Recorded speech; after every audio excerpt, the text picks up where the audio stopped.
लिंबाचा थंडीवर होती तिथं. तुला पाण्यातून दगडाने वर टाकता येतं नाही तिथंच पाणी इकडून असं ना तिकडून हा पाहायला तिकडून पाहा विहीर बांधलेली नाही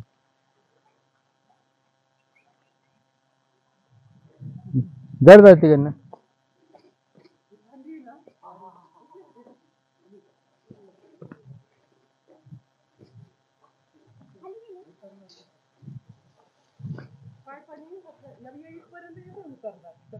हा असे हा असे मुळी बांधायची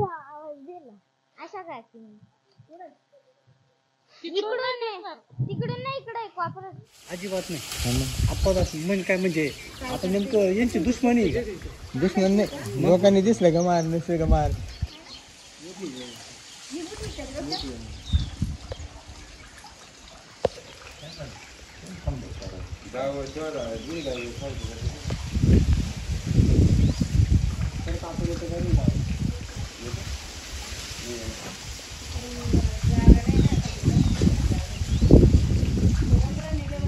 असेल त्या खेकडांच्या हा राहणच ना दिवस तिथं तर बरं म्हटली यांचं काही बरोबर नसतं यांना फक्त काय आयतं नबाई भेटायला भेटली पाहिजे ऐकायची काय म्हणते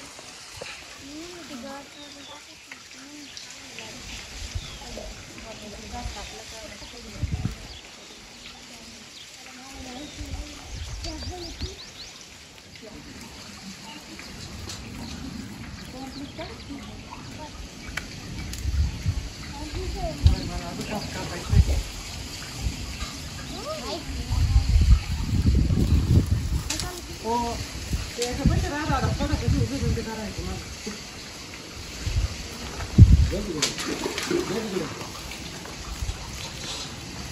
बोला तुम्ही काय बोला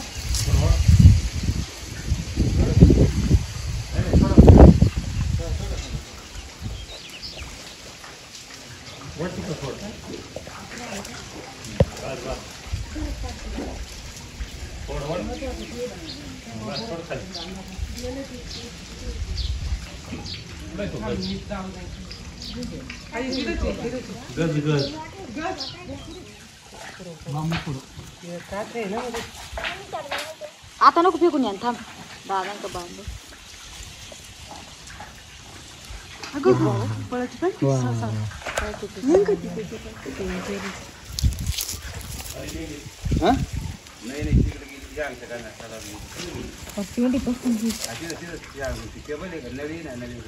म्हणा बाई ये बाई पटकन वर ग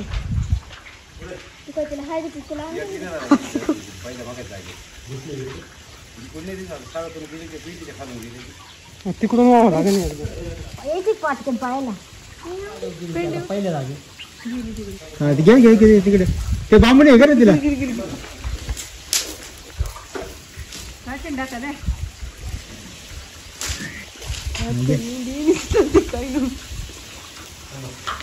पेंडी खाली बरोबर सोडा तुम्ही जाऊ दे राहू त्याला उभं तुला आता बांबून इकडे थोडीशी मुळे येईल होता हा हा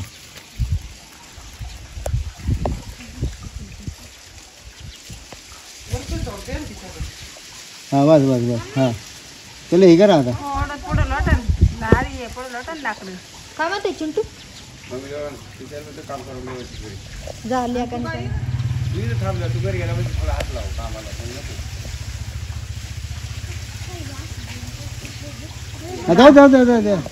जाऊ द्या तशी गेली तरी परवडेल आपल्याला फांद्यांमध्ये घातल्या परत धक्का लागल्या हो आली का मुळीकडे सोडू खाली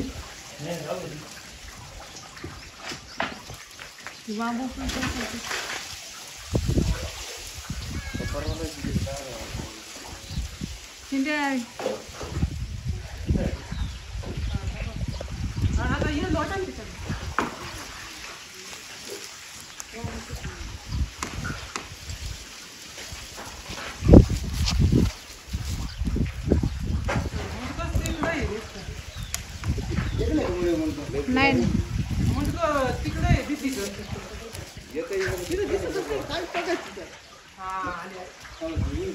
लोट लोटायचं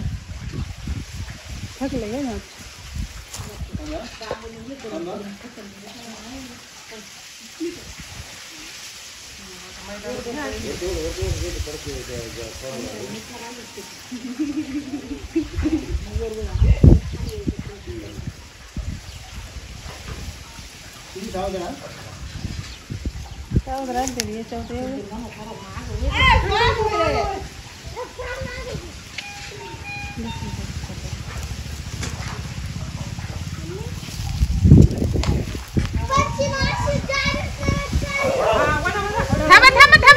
बसू दे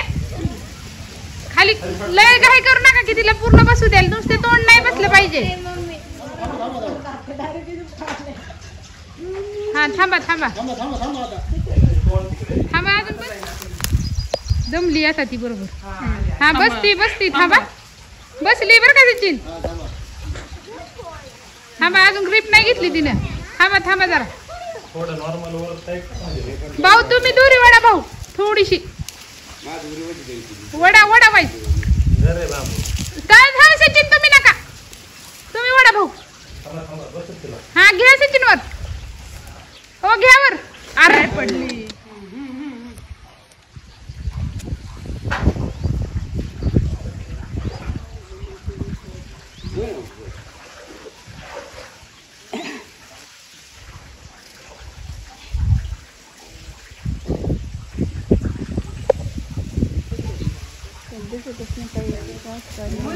तिकडं तुमचं नाव वडीच येतं तिथं जाईल बरोबर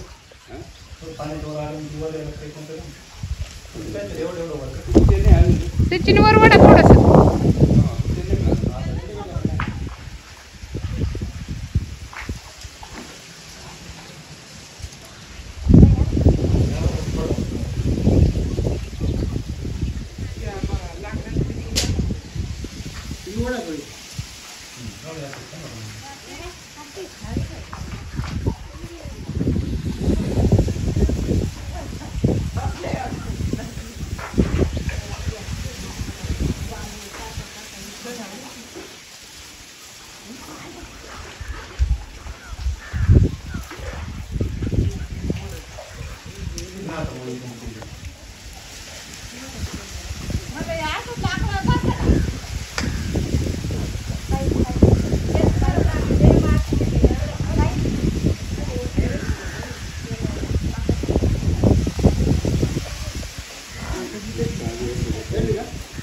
हा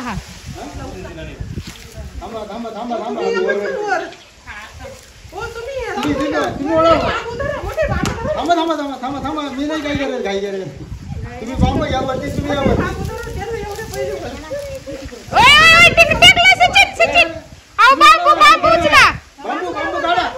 बांबू काढा मावशी बांबू काढा ना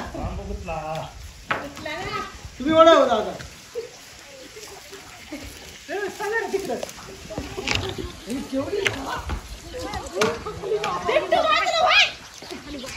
हा ती काय वागे का तुम्ही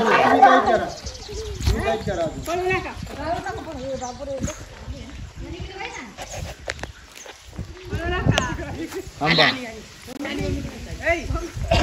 बाबाची कॉपी गेली बघा तुमची काय आली काय पळत घेऊन टाकते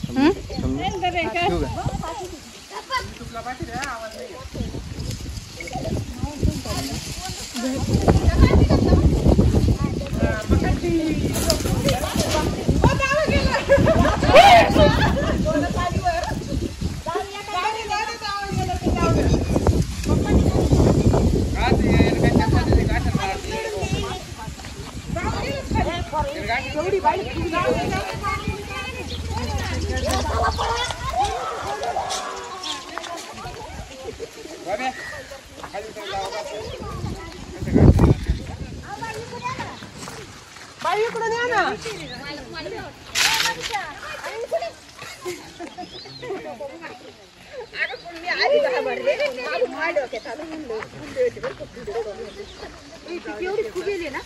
माणसं पाहिलं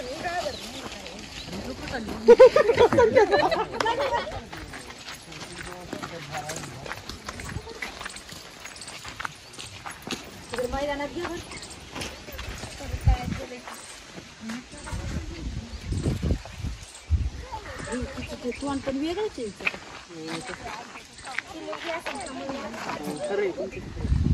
या ठिकाणी आलो आपण सोमनाथ गोरक्ष लांडगे यांच्या वस्तीवरती. वडगाव लांडगेचा हा भाग आहे आणि थोड्या तुम्ही स्क्रीनवरती पाहत असेल की विहिरीमध्ये पडलेला हा साप होता आणि याच्या काही दिवसांपूर्वी याच्या अगोदर आपण इथे शेताळ्याजवळ घोणसच पकडला होता, परंतु त्यापेक्षा थोडासा मोठा आहे हा घोणस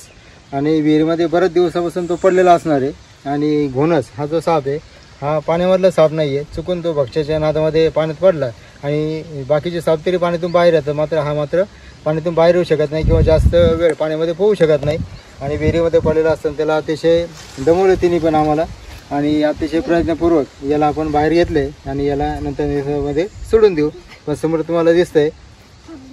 की घोणस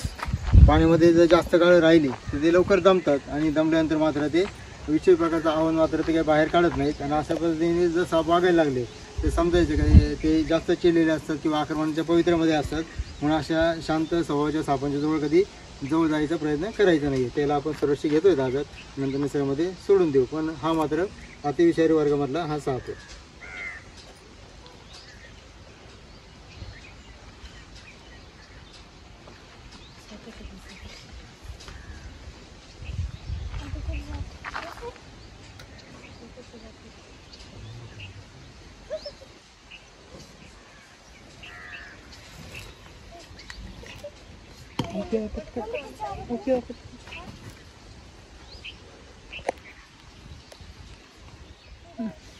माझं नाव आशा सोमनाथ लांडगे. मी वडगाव लांडगामध्ये राहते. आम्ही दुपारी विहिरीमध्ये तो साप बघितला. याच्या आधी 2 दिवस झाले आमच्या जाऊबाईंनी विहिरीत बघितला होता. 8 दिवसापूर्वी आम्ही या तळ्याच्या काठावरून सुद्धा असाच घोणस काढला, पण आज पुन्हा दिसल्यामुळे इथं लहान मुलं जनावरं असतात त्याच्यामुळे आम्ही तो बाहेर काढण्याचा प्रयत्न केला व सरांना बोलवलं. सरांनी अतिशय कष्ट घेऊन हा साप विहिरीतून बाहेर काढला. धन्यवाद सर. सोमनाथ लांडगे वडगाव लांडगा यांच्या विहिरीमध्ये जो आपल्याला घोणस सापडला होता, या घोणसला आपण त्याच्या नैसर्गिक अधिवासामध्ये या ठिकाणी सोडून